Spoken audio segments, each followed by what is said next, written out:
সবাই ভালোই আছো না রে বাবা? সবাইকে তো ভালো ভালো মনে রাখতে পারছি রে বাবা। সবাই মুখগুলো হাসে কষে লাগছে, মানে সবাই নিশ্চয়ই ভালোই আছো। ভালোই বটে রে বাবা, ভালো থাকলেই ভালো, ভালো থাকলেই ভালো, ভালো থাকাটাই ভালো বটে। তো বলি আমি হলাম যে ইংরেজ সরকারের বার্তা বহনকারী রাজ্যকার। আমি একটা বিশেষ সংবাদ নিয়ে এই গ্রামে গ্রামান্তরে ছুটে বেড়াচ্ছি। ওই সংবাদ দেওয়ার জন্য আমি দূর দূরান্ত থেকে ছুটতে এসে এই গ্রামে এসে উপস্থিত হয়েছি বাবা। তো আর কি বলবো হে, এই গ্রামে এসে আমার মনে বড় একটা স্বাদ জাগিয়েছে। তো সেই আশাটা হলো, সেই স্বাদটা হলো বিড়ি খাওয়া। তোমাদের কাছে কারো কেমন একটা বিড়ি হবে? তাও নহি আছো তো একটা বিড়ি খাওয়াও। কারণ সকাল হতে সন্ধ্যা পর্যন্ত ঘুরতে আমার মুখটা কেমন শিখা হয়ে যাইছে বাবা। মাওহি একটু বিড়িটা ধরাতে দাও বাবা।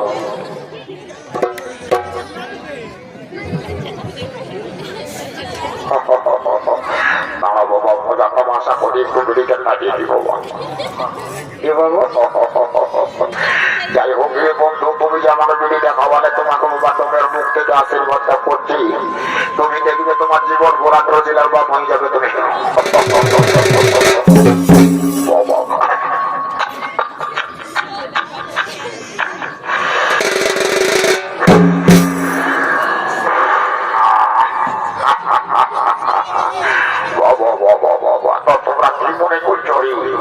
আমি এত লোকের মাঝে মাঝে আসন্নায় দাঁড়ায় যে বেড়িটা টানছি, মানে তোমরা উল্টা ভাইছো। উল্টা নয় রে বাবা, এটা বেড়ি খাওয়া নয় হে, এটা আসল হলেও বুদ্ধির ঘরে ধোঁয়া ঢোকা। বুদ্ধির ঘরে ধোঁয়া ঢোকা মানে বলবো ওটা কিরকম? তো শুনো, তাইলে সে ব্যাপারটা তোমাদেরকে বুঝে বলছি। তোমরা তো সকলে স্কুলে গেছো, পড়াশোনা টুকটাক সবাই করেছো বাবা। তো দেখবে স্কুলে দেখবে লক্ষ্য করে ভালোভাবে মাস্টার মশাইয়েরা যখন ক্লাস নেওয়ার জন্য ক্লাসে যায়, তার আগেটাই বাথরুমে বা ল্যাট্রিনে বা কোনো গাছতলায় দাঁড়ায় তো দু একটা বিড়িটা টান দিয়ে আর তারপরে ক্লাস লিখে। আরো লক্ষ্য করে দেখবেন বড় বড় হসপিটালে যখন ডাক্তার মশাইয়েরা অপারেশন থিয়েটারে প্রবেশ করে, তার আগেটাই ওই ডাক্তার মশাইয়ের সাদা রঙের কি বলে ওটাকে শিকার, বুঝলে তো, ওই মায়া গোড়ায় বা বাথরুমে ল্যাট্রিনে দাঁড়ায় নিয়ে ডাক্তার মশাইয়েরা ওই সাদা সিগারেট দু একবার টান দেওয়ার পরে অপারেশন থিয়েটারে, মানে ওটার মানেই হলো বুদ্ধির ঘরে ধোঁয়া ঢোকা। তো তাই বলছি, আমি যখন আসেছি যে সংবাদটা দেব, ওই সংবাদটা বলার আগে আমি একটু বুদ্ধির ঘরে ধোঁয়াটা ঢোকায় দিয়ে দিব বাবা। আর সেই কথাটা হইল হে, সেই কথাটা হইল যাদের যাদের ইংরেজ সরকারের কাছে খাজনা বাকি বকেয়া আছে বাবা, অবশ্যই 7 দিনের মধ্যেই জমা করে আসবে। আর যেজন ব্যক্তি না দিতে পারবে, যে অস্বীকার করবে, তাকে ইংরেজ সরকার বলেছে কঠোর শাস্তির ব্যবস্থা করবে। তাহলে মনে রাখবে বন্ধুগণ, মাত্র শাস্তি, মাত্র শাস্তি।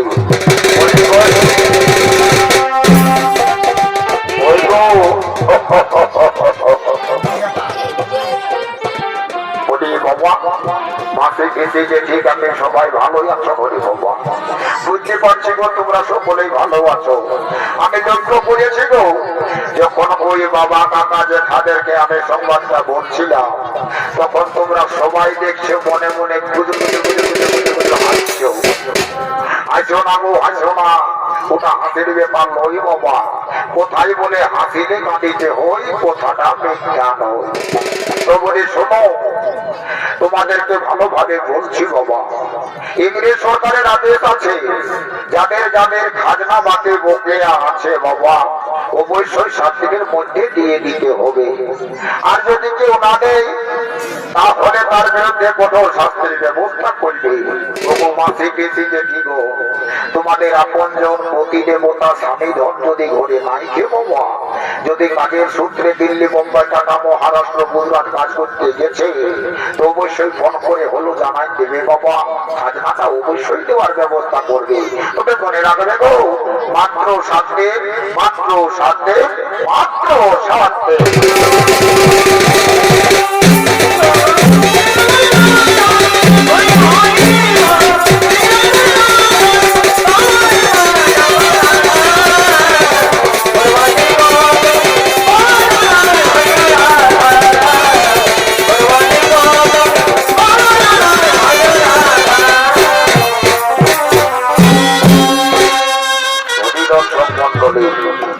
এতক্ষণে ঢোলকদার দূরান্তরে সংবাদ দিয়ে নিজ গৃহে চলে গেলে।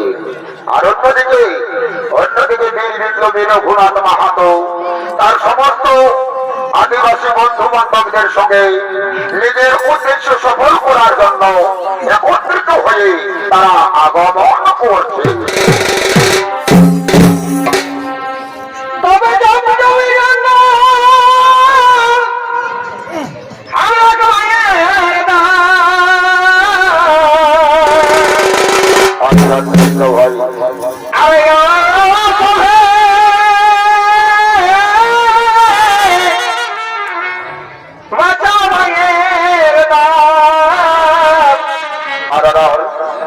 এই ঘুমায় রহনা ঘরে, আর যদি ঘুমাই রয়ে ওঠে ওঠে এই চলে যত সবে, এই যদি ঘুমাই রবে আর চলে যত সবে, আরে চলে যত তোমার জীব কে জানে মধু হবিয়ে বাড়ি বাড়ি বাজারে নাই জানি মধু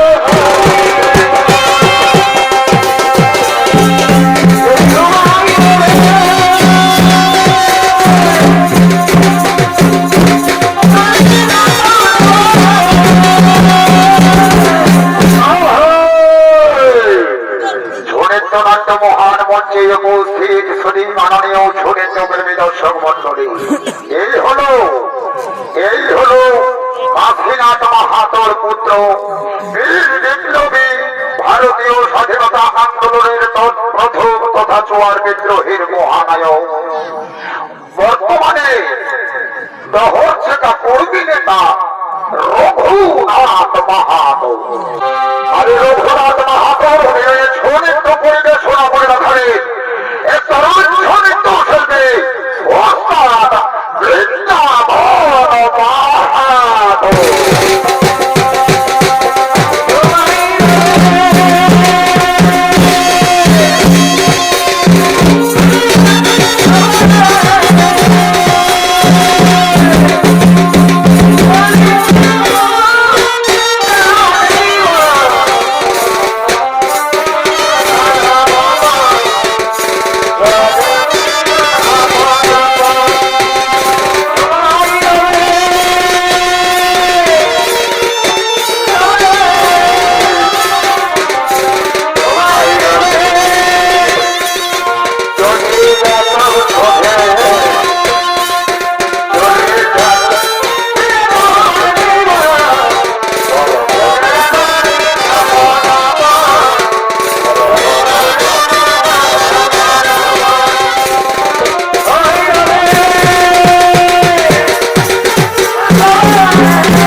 রঘু রে রঘু একে বাবা তুমি কেন সময় ডাকছো বাবা এ বেটা রঘুনাথ রঘু রে আমাদের মাঝে ইংরেজ সরকারের লোক আছে ছিল বেটা সে যে বলে যেত যাদের যাদের বাকি গোপয়া কাজ না আছে বাবু তারা যেন 7 দিনের মধ্যেই দিয়ে দেয় নইলে ইংরেজ সরকার কঠোর শাস্তির ব্যবস্থা করে না না বাবা না এই হতে পারে না যদি জঙ্গলে যেত আমাদের ধর্মগত অধিকার তাহলে ইংরেজদের সঙ্গে আমাদের এই ইংরেজকে কেন আমরা ঘটনা করে দেবো না না বাবা না ইংরেজ সরকার ঘটনা তুলে দেব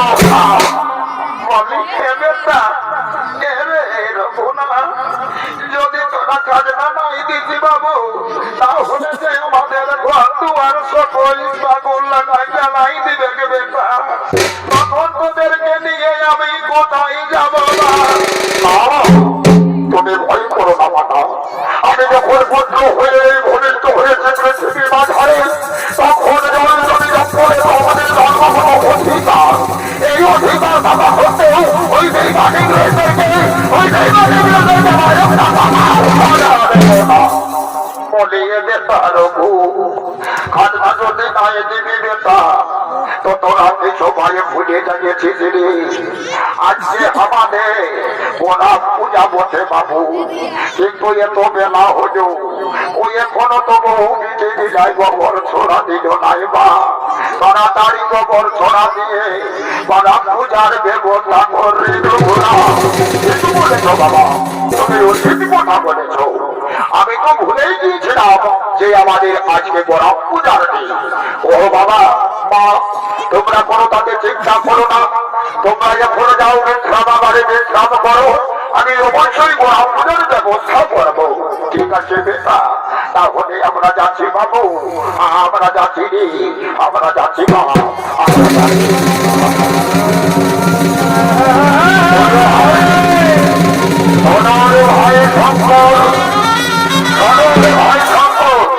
আজ আমাদের গোড়া পূজার দিন তাই ভালোভাবে গোড়া পূজার দিনকে মান্যতা দিতে হবে তাই বলে যাও ভাই যাও আর বিলম্ব করো না তাড়াতাড়ি আমাদের ঘরের বউ বিবিদেরকে খবর দিয়ে দাও তারা যেন তাড়াতাড়ি গোবর ছড়ানোর ব্যবস্থা করে ঠিক আছে দাদা ঠিক আছে তাহলে আমি এক্ষুনি যাচ্ছি দাদা এক্ষুনি থেকে বৌদিদের বলবো তারা যেন গোবর ছড়া দিয়ে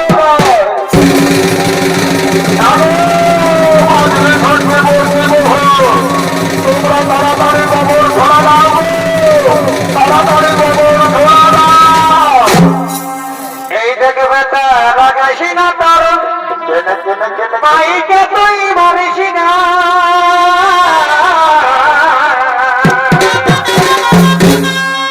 আরে দেখে বেটা লাগাইছি না তোর মাইকে তুই মারিস না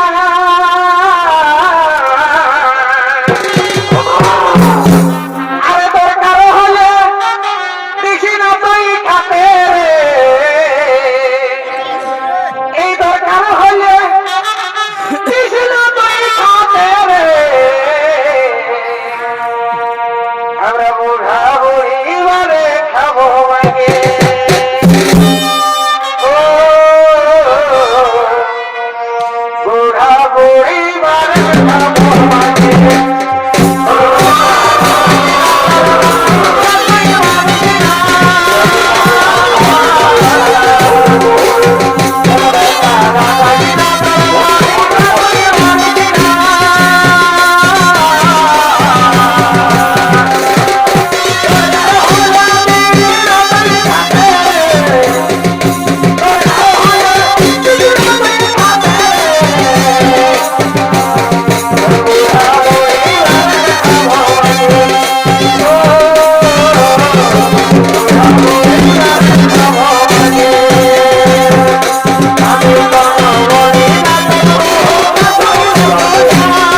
গোবর ছোড়ার কাজ তো সমাপ্ত হয়ে গেল। আজকে যে আমাদের গোড়া পূজার দিন, সেটা আমাদের বড়ই আনন্দের দিন। তাই বলি শোনো গো, এখন লায়া ঠাকুর আসতে অনেক দেরি আছে। ততক্ষণ পর্যন্ত আজকে আমরা মজা তামাশা ভোটে আনন্দ করে তারপরে পূজা পাঠ করে ঘর চলে যাবো না। তবে শুনেলে বল কিছু, এই দিনটাকে খেয়াল রাখার জন্য একটা মজা করে তুই ঝুমুর গান ভক্ত, তারপরে দেখা যাবে শুনেলে আমি ঝুমুর গান বলতে নাই পারবো, তবে হয়তো যদি বলল তাহলে না হয় আমি তালে তালে কোমর দোলাই নাচিয়ে দিব। এই গানে বুঝেছে তুই লজ্জা করছি। লজ্জা করিস না বাবা, লজ্জা করিস না। মনের আনন্দে নাচ গান করে আমরা চলে যাব। ঠিক আছে, তুই যখন নাই পারবি তখন আমি মনের আনন্দে একটা ঝুমুর ধরব। কোন দিকে যেন আমার বাদ্যযন্ত্র মাদকটাকে দিত। আজ গোড়া পুজোর দিনকে মনে রাখার জন্য একটু মজা তামাশা ভোটে আনন্দ করে দিব বাবা। বাবা বাবা ঠিক আছে, এরপর মজা করে একটা বার্তা ঝরি যাই। এই শ্বশুর ঘরে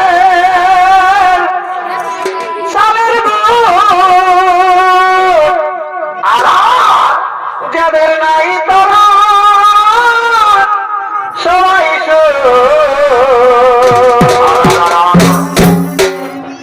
এই থাকলে শালি শ্বশুর ঘর গেলে এই থাকলে শালি শ্বশুর ঘর গেলে আর যাওয়াই বলে আদর দিবে মজার মজা করে। এই থাকলে শালি শ্বশুর ঘরে গেলে আর থাকলে শালি শ্বশুর ঘরে গেলে জামাই বলে আদর দিবে মজা করে।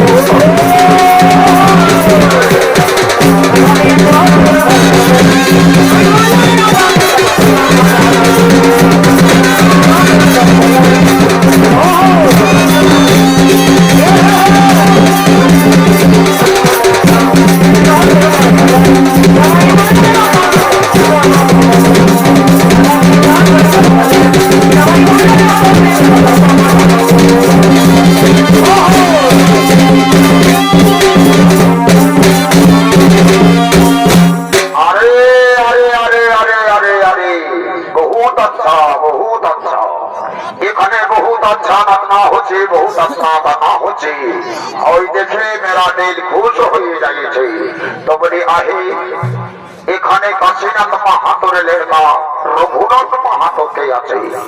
বলো, কাশীনাথ মাহাতোর পুত্র রঘুনাথ মাহাতো কে আছে? ওহো বাবু, আমি আছি কাশীনাথ মাহাতোর পুত্র রঘুনাথ মাহাতো। ও, তুমি আছো রঘুনাথ মাহাতো? তুমি তো ইমানদার আদমি আছো হে, তো তুমি কি ভুলে যাইয়েছ 7 বছর ধরে আমাদের খাজনা বাকি বকেয়া পড়ে আছে, আর তোমরা এখনো খাজনা দিচ্ছ না? তো তোমরা কি মনে করে আছো খাজনা দেবে কি দেবে না? ওহো ইংরেজ বাবু, অবশ্যই খাজনা দেব বাবু, অবশ্যই খাজনা দেব। তুমি এখানে অপেক্ষা করো, আমি এক্ষুনি খাজনা নিয়ে আসছি, এক্ষুনি খাজনা নিয়ে আসছি। এরপর কি এই ধারে শুনে বলছে ইংরেজ সরকারের লোক এসেছে, বুঝতে পারলিস খাজনা আদায়ের সংবাদ নিয়ে। তো তোকে বলছে শোন, ভালোভাবে তোরা একজোট হয়ে আর ওই শালা পীর রোজাকে এমন পেদান দিবি, খাজনার পরিবর্তে মুখ কান মারে একদম যাতে আর কোনোদিন আমাদের গায়ে না ঢোকে। ঠিক আছে গো, আমরা তাই করব। আমরা এখনই যাচ্ছি আর ওই ঘন ঘোড়াকে দেখে গেছি। চলো এ চটকি মাছলি চল, ওই ঘন ঘোড়াকে মজা দেখাবো। পুরো খাজনা নিতে এসেছে আমাদের গায়ে। চলো তো ইংরেজ বাবু, ইংরেজ বাবু তুমি খাজনা নিতে এসেছ? হ্যাঁ হ্যাঁ, আমি তো খাজনা দিতেই এসেছি। তোমাদের 7 দিন ধরে 7 বছর ধরে খাজনা বাকি পড়ে আছে, তো তোমরা কি মনে করে আছো খাজনা দেবে কি দিবে না? অবশ্যই দেব বাবু, খাজনা কি আর না দিব? অবশ্যই দিব। এলো চটকি মার তুই পিছন ঢাললে ইঞ্জেকশনটাতে, আর কালো ঘোড়াকে আগে ঢাললে বি ক্যাপসুলটা ঢুকা। চলো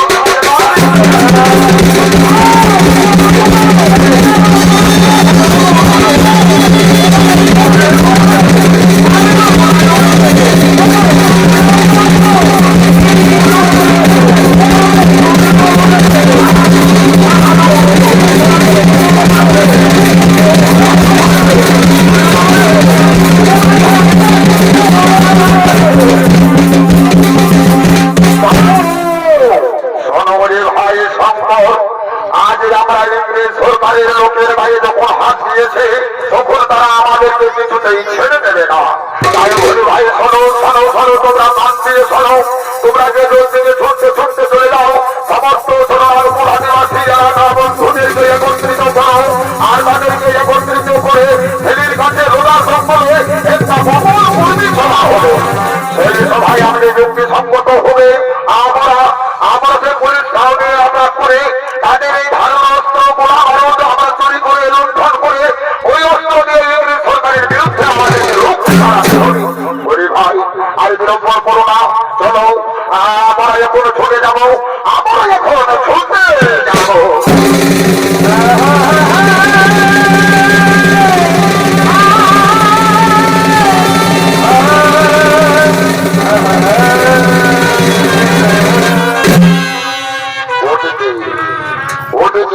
সরকারের বিভিন্ন পদাধিকারী ব্যক্তিগণ, বিভিন্ন পদে আসীন ব্যক্তিগণ আজ নিজেদের কর্মকে পরিচালনা করার জন্য কর্মশালায় আগমন করছে।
সমস্ত ছোটনাগপুরের আদিবাসী বন্ধুগণ রঘুনাথ মাহাতোর ডাকে একত্রিত হয়ে একটা গোপন জনসভা করছে। সাহেব একই বলছো গোমরা, ওই রঘুনাথ মাহাতোরের না হিম্মত হয়েছে ইংরেজ সরকারের বিরুদ্ধে গোপন জনসভা করবে।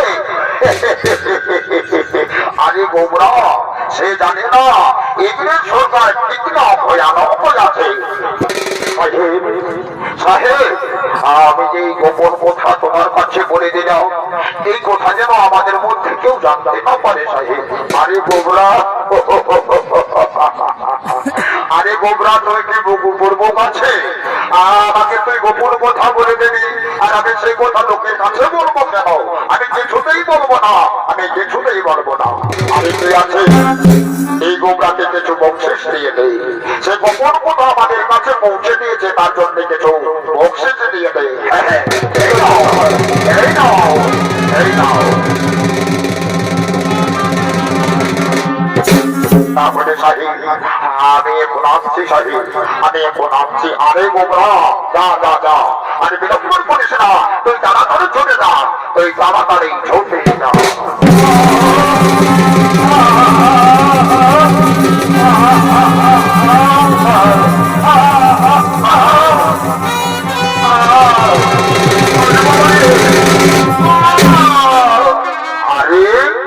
আরে বক্তিয়ার, তুই করতে করতে মাটিতে পড়িয়া গেলি কেন? কি হয়েছে তোকে তো খাজনা নিতে পাঠিয়েছিলাম রঘুনাথ মাহাতোর গ্রামে, তাহলে তুই অমন ভাবে ক্লান্ত হয়ে এখানে পড়ে গেলি কেন? ওহো সাহেব আর বলবেন না, ওই রঘুনাথ মাহাতোর লোকজন আমাকে এমন বেদন বেদাইছে। এই দেখুন সাহেব, এই দেখুন। আরে বক্তিয়ার, তুই ইংরেজ হয়ে ইংরেজের কাজ করতে পারছিস না, তুই মার খেয়ে চলে এলি, এর প্রতিদানে তুই কাউকে কিছু করে আসতে পারবি না। মামা সাহেব, আমাকে আপনি মূর্খ ভাববেন না। আমি যে কাজ করে এসেছি সেই কাজটা হলো দুইজন গ্রামবাসীকে আমি ধরে নিয়ে এসেছি।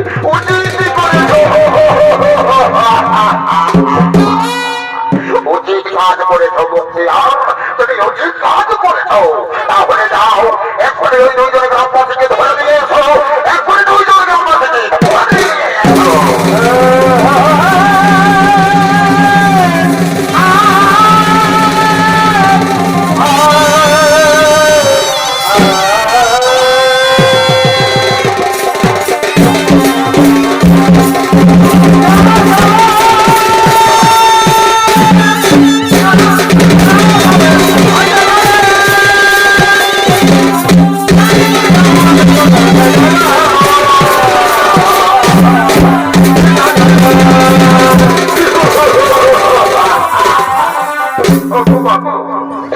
আমাদেরকে আর মারবে না, আমরা যে প্রাণে মারা যাবো বাবু, আমরা যে প্রাণে মারা যাবো। আরে তোদেরকে মারবো না তো ছেড়ে দেবো, কিছুতেই ছেড়ে দেবো না। তোরা বল তোদের নেতা রঘুনাথ মাহাতো কোথায় থাকে, আর তোরা আমাদের বাকি খাজনা দিবি কিনা? না বাবু না, আমাদেরকে খাজনা বলবেন না, আমরা তো নিজের দেশে বসবাস করি, তাহলে আমরা খাজনা দেবো কেন? আমরা খাজনা দেবো কেন? নিজের দেশে বসবাস করি, খাজনা দিবিস না। কেমন করে খাজনা আদায় করতে হয় তা আমাদের ভালো করিয়া জানা আছে। ওরে চাবুক লাগাও, এই শৈতানদের শরীরে চাবুক লাগাও।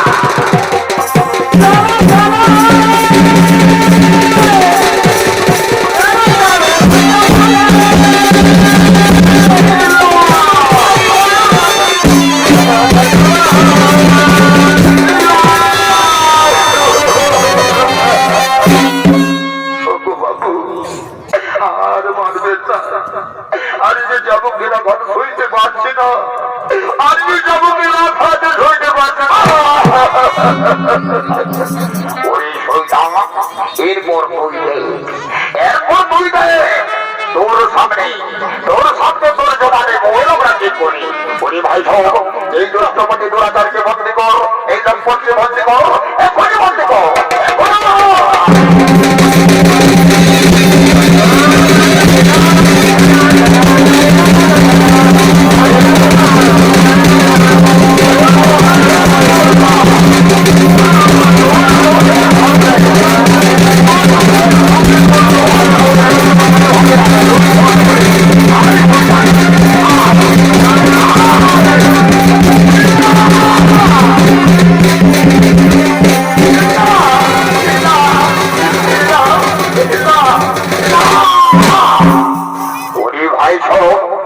এরপরে এই দুইজনকে টানতে টানতে নিয়ে চলো আমাদের অন্ধকার বারান্দায়, টানতে টানতে নিয়ে চলো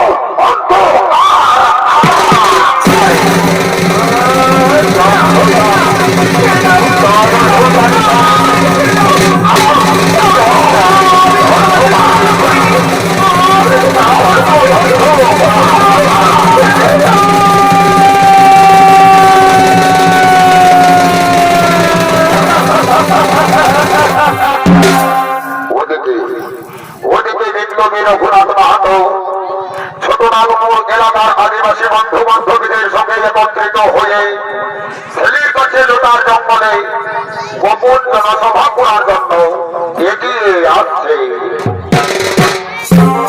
চল চল শিলে যাব মুখে বলো জয় জয় গরা, চলো চলো শিলে চলো মুখে বলো জয় জয় গরা, চলো চলো শিলে চলো বলো জয় জয় গরা, চলো চলো শিলে চলো বলো জয় জয় গরা, চলো চলো শিলে চলো বলো জয় জয় গরা।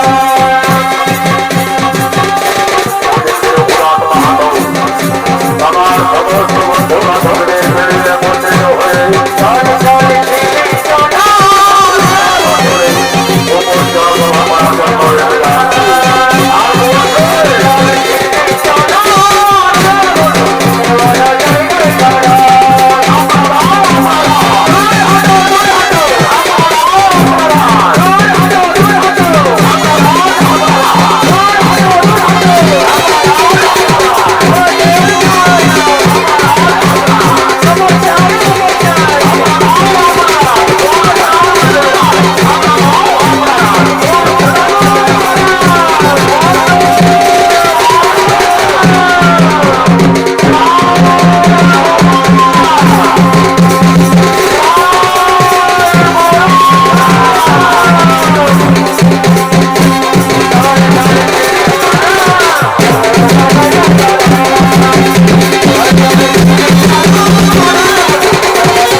ইংরেজের বিরুদ্ধে আমাদেরকে রুখে দাঁড়াতে হবে। আমাদের জল জমি জঙ্গল যেহেতু আমাদের দেশের সম্পদ, যেহেতু আমাদের জন্মগত অধিকার, তাহলে এই অধিকার থাকা সত্ত্বেও আমরা ইংরেজ সরকারের কিছুতে দাসত্ব গ্রহণ করবো না। আমরা নিজেদের জিনিস নিজেরাই ভোগ করবো, আমরা সুখে শান্তিতে নিজেদের দেশেই বসবাস করে বেঁচে থাকবো। তাই বলি শোনো ভাই, এসো আজই আমরা সকলে একত্রিত হয়ে শপথ করবো, আর শপথ করে ইংরেজ সরকারের বিরুদ্ধে আমরা রুখে দাঁড়াবো। এসো ভাই এসো, আজ আমরা হাতে হাত রেখে একত্রিত হবো, ভালো সবাই মিলে বলো,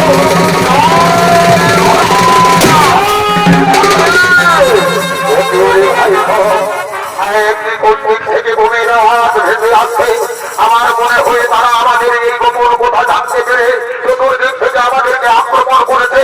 ওরে ভাই সাহেব, ধরো ধরো ধরো, সবাই নিজের নিজের রাষ্ট্র ধারণ করো, আমাদের সময় এসেছে ওই ইংরেজের বিরুদ্ধে রুখে দাঁড়ানো।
তুই জানিস না ইংরেজের না ভয়ানক পদবি আছে।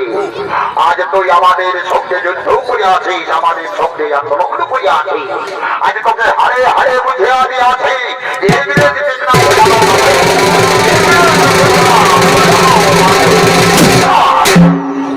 ভাই। এখন আমি হাসতে হাসতে আনন্দ মনে চলে যাবো আমাদের গৃহে, আনন্দ মনে চলে যাবো ওই আমাদের বাড়ি।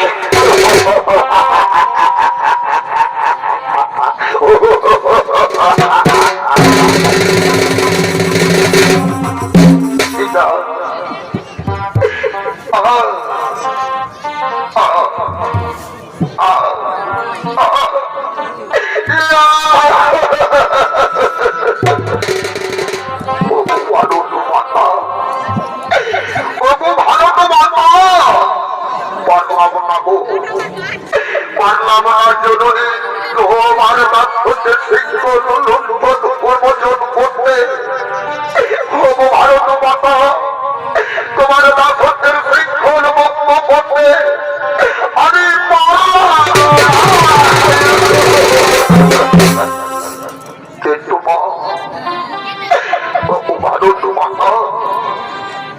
আজ তোমার সন্ধান হয়ে শত শত চেষ্টা করেও আমি দেখলাম পাবো, কিন্তু আমি যে আর পাচ্ছি না, আমি যে আর পাচ্ছি না।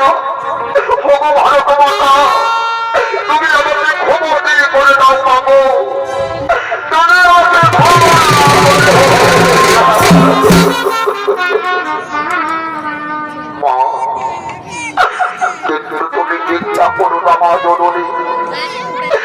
তোমার বুকে তার রঘুনাথে যেই আন্দোলন শুরু করে দিয়েছে, কিন্তু তোমার বুকে হাজারো হাজারো সন্তান হয়েছে মা। তারা যখন যাবে, তারা যখন বলবে, তারা যখন একত্রিত হয়ে মানে ইংরেজের যখন হবে, তখন তোমার ভগবানের করতে পারবে না মা। তোমার ভগবানের করতে পারবে না।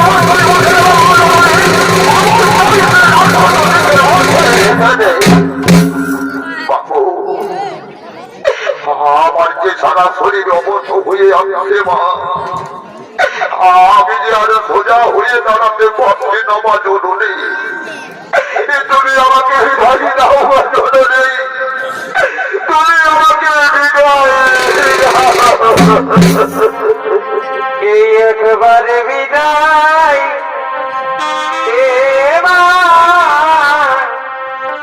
ঘুরে আসি, একবার বিদায়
সম্পন্ন হই। এতক্ষণে বিষ্ণুপদ রায়ের